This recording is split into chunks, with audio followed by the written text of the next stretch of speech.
lahat ng mga Filipino senior citizen, 253 billion pesos na ayuda ang inilaan po sa national budget for 2025. Kabilang na po dito ang 1,000 piso na buwan ng pensyon ng lahat ng mga Filipino senior citizen. Hold up.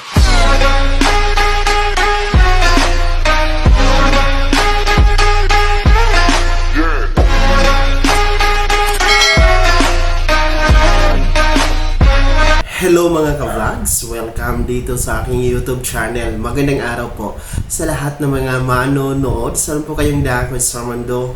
Kumusta mga ka-vlogs? Sa 2025 nga po na national budget ay kabilang po sa inilaan ng ating gobyerno ay ang para sa mga ayuda ng ating mga kababayang Filipino, at isa na po rito itong ating mga Filipino senior citizen na meron pong halos umabot sa 50 billion ang inilaan na pondo para sa social pension. Bago natin yan pag-uusapan kung sino-sino pa ang kabilang dito sa bibigyan ng ayuda para sa taong 2025. Kung bago ka pa lang dito sa aking channel o di kaya hindi ka pa nakasubscribe, abay i-click nyo na ang ating subscribe button na nasa baba. Huwag nyo kaligtaan na i-turn on ang ating notification bell, ilagay nyo po sa all para naman updated ka sa lahat ng mga videos na i-upload ko. Mabalik tayo dito sa 2025 national budget mga ka-vlog, sapagkat kung inyo pong matatandaan, nasa mahigit 6 trillion po ang panukalang budget for 2025, at ito nga po ay merong 253 billion pesos para po sa inilaan para sa ayuda, and kabilang na po dito yung ating mga 4-piece beneficiaries na patuloy na makakatanggap ng buwan ng ayuda. At para po dito sa ating mga 4-piece beneficiaries nasa 114 billion po ang inilaan na budget out of 253 billion sa national budget for 2025. And ito namang ating mga Filipino senior citizen, halos umabot sa 50 billion po ang inilaan para sa ating mga senior citizen na mga indigent na kabilang po sa DSWD social pension na tumatanggap po ng buwan ng 1,000 piso na pensyon mga ka-vlogs. Kaya naman, by 2025 next year ay tuloy-tuloy pa rin po ang inyong pangtanggap ng inyong buwan ng pensyon mga indigent senior citizen.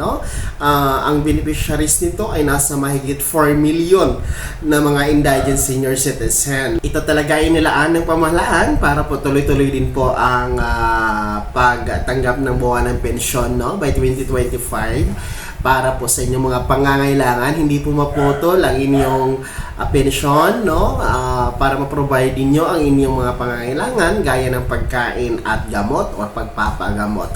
So this is good news kasi sa kabila ng maraming priority ang ating gobyerno for national budget for 2025 ay hindi talaga nawala ang mga ayuda for our mga mahihirap na mga senior citizen, mga 4-piece at saka iba pang mga nasa laylayan ng lipunan mga ka-vlogs.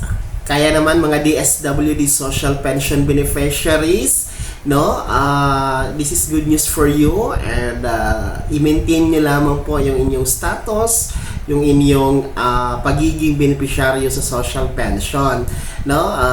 Sa mga hindi pa naman beneficiaryo sa DSWD social pension, maaari po kayong mag-apply sa OSCA office or sa DSWD regional office. Mag-fill up kayo ng form para ma-evaluate kayo mga ka-vlogs.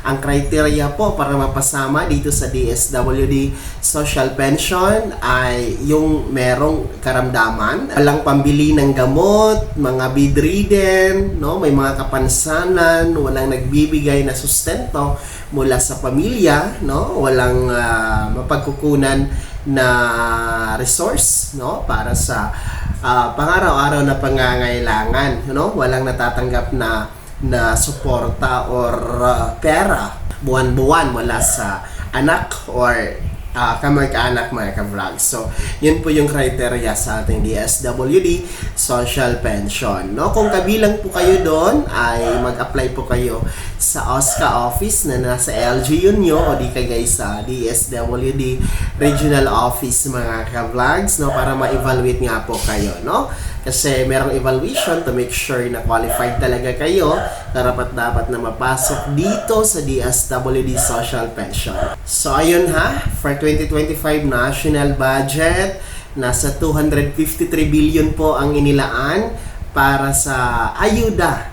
No? Kabilang nga po dito ang ating mga FERPIS beneficiaries na merong inilaan na 114 billion pesos at ang ating mga senior citizen na indigent ay aabot sa 50 billion pesos ang ayuda na inilaan para magpatuloy ang 1,000 piso na buwan ng pensyon sa ilalim ng DSWD Social Pension Program mga ka-vlogs. Bago ako magtapos sa video na to, kung gusto nyo pong sumuporta sa aking YouTube channel, i-click nyo po ang ating super thanks button na nasa baba at sa mga gusto maging miyembro, ayan po ang ating join button, i-click nyo yan mga ka-vlogs, nasa baba pa rin po yan.